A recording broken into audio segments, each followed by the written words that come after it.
জামাতে ইসলামের সম্মানিত আমির ডাক্তার শফিকুর রহমান তিনি বিএনপি প্রধান জনাব তারেক রহমানের সাথে সাক্ষাৎ শেষে তিনি স্পষ্ট করে বলেছেন যে তারা জাতীয় সরকার নির্বাচন পরবর্তী জাতীয় সরকার বিএনপির সঙ্গে জাতীয় সরকার গঠন করবেন এবং বেগম খালেদা জিয়া যে ঐক্যের পাঠাতন তৈরি করে গেছেন সেই ঐক্যের পাঠাতনে দাঁড়িয়ে আগামী দিনে রাষ্ট্র পরিচালনা করবেন।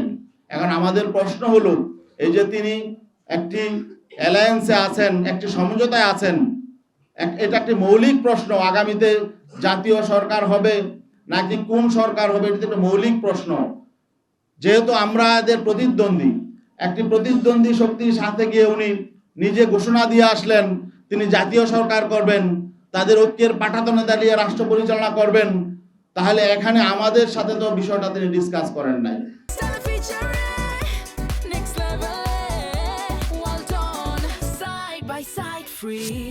অন্যান্য শরিকদের সাথে তিনি এককভাবে ঘোষণাটা দিয়ে আসলেন।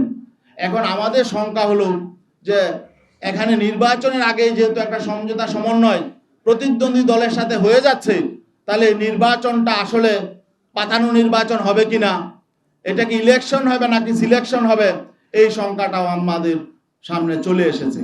তো এই শঙ্কা নিয়ে আমরা তো আসলে মানে সহযোগী হতে চাই না কারো। আমরা চাই একটি প্রতিদ্বন্দ্বিতাপূর্ণ নির্বাচন। বাংলাদেশে স্বাধীনতা পরবর্তী যে নির্বাচনী যে কলঙ্ক হয়েছে সেই কলঙ্ক থেকে আমরা বেরিয়ে আসতে চাই। আর আমরা এমন সমঝোতার নির্বাচন, নিজেদের মধ্যে ভাগাভাগির নির্বাচন এবং সিলেকশনের নির্বাচন এটা আমরা চাই নাই, মানুষ এটা চায় না, কিন্তু আমরা সেই আশঙ্কা করছি। সেই আশঙ্কা থেকেও আমরা শঙ্কিত যে আগামী দিনে আসলে সুষ্ঠু নিরপেক্ষ গ্রহণযোগ্য নির্বাচন হবে কিনা, নাকি আমাদের সাথে ঐক্য করে তলে তলে আবার ভিন্ন রকম কিছু হবে, এই আশঙ্কাটাও আমাদের মধ্যে দেখা দিয়েছিল। তো এই জন্যে আসলে আমরা মনে করছি এগুলো জনগণের সামনে প্রকাশ করা দরকার। জনগণও বুঝতে পারছে, উপলব্ধি করছে।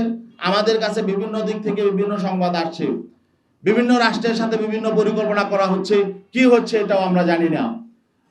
এখন বিশ্বস্ত এখানে সমঝোতা সমন্বয় হতে হলে, ঐক্য হতে হলে পারস্পরিক শ্রদ্ধা, বিশ্বাস, আস্থা লাগে। আমরা আস্থা, বিশ্বাস, শ্রদ্ধার জায়গা যখন ভেঙে যায় তখন তো আসলে সেখানে ঐক্য টিকে না।